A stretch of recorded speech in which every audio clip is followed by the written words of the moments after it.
बिस्मिल्लाहिर्रहमानिर्रहीम। अस्सलाम वालेकुम दोस्तों, बहनों, भाइयों और बुजुर्गों। आज हम पेश कर रहे हैं सूरह अल-माइदा की आयत नंबर 24 की तफसीर। अल्लाह ताला सूरह अल-माइदा की आयत नंबर 24 में फरमाता है, जिसका तर्जुमा है, फिर कौम ने कहा, ऐ मूसा, बेशक हम तो वहां हरगिज़ कभी नहीं जाएंगे जब तक वो वहां हैं। तो आप और आपका रब दोनों जाओ और लड़ो, हम तो यहीं बैठे हैं। बने इसराइल ने हजरत मूसा अलैहिस्सलाम के साथ जहाद में जाने से इनकार कर दिया। इससे मालूम हुआ कि रसूल पाक सल्लल्लाहु अलैहि वसल्लम के सहाबा कराम हजरत मूसा अलैहिस्सलाम के साथ वालों से कहीं अफजल हैं, क्योंकि इन हजरात ने किसी सख्त मौका पर भी हजूर पाक सल्लल्लाहु अलैहि वसल्लम का साथ नहीं छोड़ा और ऐसा रूखा जवाब न दिया, बल्कि अपना सब कुछ हजूर अकरम सल्लल्लाहु अलैहि वसल्लम पर कुर्बान कर दिया। जैसे हजूर पुरनूर सल्लल्लाहु अलैहि वसल्लम तमाम अंबियों के सरदार हैं, ऐसे ही हजूर पाक सल्लल्लाहु अलैहि वसल्लम के सहाबा कराम ने तमाम अंबियों के सहाबा के सरदार हैं।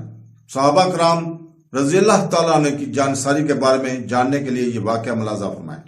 जंग बदर के मौका पर सरवर काउनीन सरकार दो आलम सल्लल्लाहु अलैहि वसल्लम ने सहाबा कराम से मशवरा फरमाया तो हजरत साद बिन अबादा रज़ियल्लाहु ताला ने खड़े होकर अर्ज की, या रसूलल्लाह सल्लल्लाहु अलैहि वसल्लम, आप सल्लल्लाहु अलैहि वसल्लम हमारी राय मालूम करना चाहते हैं।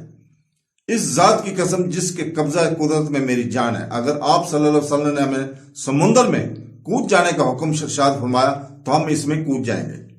इंसार के एक मुअज़्ज़ज़ सरदार हजरत मुख्तार बिन असूद रज़ियल्लाहु ताला ने अर्ज की, या रसूलल्लाह सल्लल्लाहु अलैहि वसल्लम, हम हजरत मूसा अलैहिस्सलाम की कौम की तरह ये ना कहेंगे कि आप सल्लल्लाहु अलैहि वसल्लम ने और आपका खुदाबंद जाकर लड़े, बल्कि हम लोग आप सल्लल्लाहु अलैहि वसल्लम के दाएं से बाएं से आगे से पीछे से लड़ेंगे। ये सुनकर रसूल पाक सल्लल्लाहु अलैहि वसल्लम का चेहरा अनवार खुशी से चमक उठा।